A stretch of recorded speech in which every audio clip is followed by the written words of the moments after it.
ISLൽ Kerala Blasters തിരിച്ചുവരവ് നടത്തിയെങ്കിലും സാമ്പത്തിക പ്രതിസന്ധിയിൽ നിന്ന് കരകയറാനായിട്ടില്ല. ജൂൺ 1 മുതൽ ക്ലബിന്റെ പ്രവർത്തനങ്ങൾ താൽക്കാലികമായി നിർത്തിവെക്കുമെന്നാണ് സൂചന. ISL നടത്തിപ്പ് തന്നെ തുലാസിലായതോടെ കടുത്ത പ്രതിസന്ധിയിലാണ് കായിക താരങ്ങളും നേരിടുന്നത്. കാലിടറിയാണ് ബ്ലാസ്റ്റേഴ്സ് ഈ ISL സീസണിന് തുടക്കം കുറിച്ചത്. പിന്നീട് വമ്പൻ തിരിച്ചുവരവ് നടത്തി ആരാധകരുടെ പ്രതീക്ഷ കാത്തു. പക്ഷേ ഈ ടീമിനെ ഒന്നാകെ അലട്ടിയ സാമ്പത്തിക പ്രതിസന്ധിക്ക് മാറ്റമൊന്നും ഉണ്ടായില്ല. ഏതാണ്ട് 40 കോടിയോളം രൂപയുടെ ബാധ്യതയിൽ കുഴങ്ങുകയാണ് കേരള ബ്ലാസ്റ്റേഴ്സ് എന്നാണ് സൂചന. ഇനിയും മുന്നോട്ടു പോകാനാവാത്ത വിധം തകർന്നു ബ്ലാസ്റ്റേഴ്സ്. ജൂൺ 1 മുതൽ ടീമിന്റെ പ്രവർത്തനങ്ങൾ താൽക്കാലികമായി നിർത്തിവെക്കുന്നു എന്നാണ് വിവരം. ബ്ലാസ്റ്റേഴ്സ് മാത്രമല്ല, Odisha FC, Chennaiyin FC, Mohammedan ക്ലബ്ബുകളും നിലയില്ലാ കയത്തിലാണ്. ISL നടത്തിപ്പ് സംബന്ധിച്ച് ഇന്ത്യൻ ഫുട്ബോൾ ഫെഡറേഷൻ സ്വീകരിക്കുന്ന നിലപാടനുസരിച്ചായിരിക്കും ക്ലബ്ബുകളുടെ നിലനിൽപ്പ്.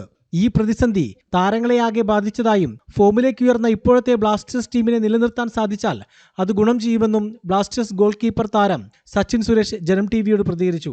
കുറേ പ്ലേസിന് കോൺട്രാക്ട് കഴിയാണ്. എൻ്റെ കോൺട്രാക്ട് കഴിയുമ്പോൾ അത് എന്താ ഫോർവേഡിങ് എന്താണെന്ന് അറിയില്ല. വേറെ ടീമിക്കാണോ, കാരണം ആർക്കും ഐഡിയ ഇല്ല. അപ്പം 120 പ്ലേസ് അങ്ങോട്ട് ഇപ്പോൾ കോൺട്രാക്ട് കഴിയാൻ പോവുക. അപ്പോൾ ക്ലബ്ബുകൾക്കാണെങ്കിൽ കമ്മിറ്റ് ചെയ്യാനും പറ്റില്ല, ഫണ്ടിൻ്റെ കാര്യങ്ങളൊന്നും അറിയാണ്ട്. ഇപ്പോൾ എത്രയും പെട്ടെന്ന് ഒരു തീരുമാനമെന്ന് വിചാരിക്കണം. ഈ ഒരു സ്ഥിരത അടുത്ത സീസണിലേക്ക് എത്രയും പെട്ടെന്ന് തുടങ്ങാൻ നമുക്ക് കണ്ടിന്യൂ കൊണ്ടുപോകാം.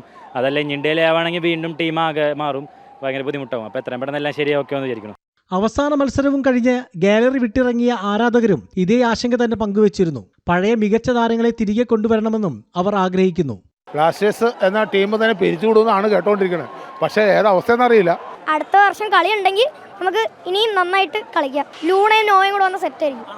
കൊച്ചിയിലെ അവസാന മത്സരത്തിന് മുമ്പും ശേഷവും കേരള ബ്ലാസ്റ്റേഴ്സ് സോഷ്യൽ മീഡിയയിൽ പങ്കുവച്ച പോസ്റ്റുകളിൽ അടച്ചുപൂട്ടൽ സൂചനകൾ ഉണ്ടായിരുന്നു. മത്സരശേഷമുള്ള നന്ദി പറച്ചിലിലും അത് നിഴലിച്ചു.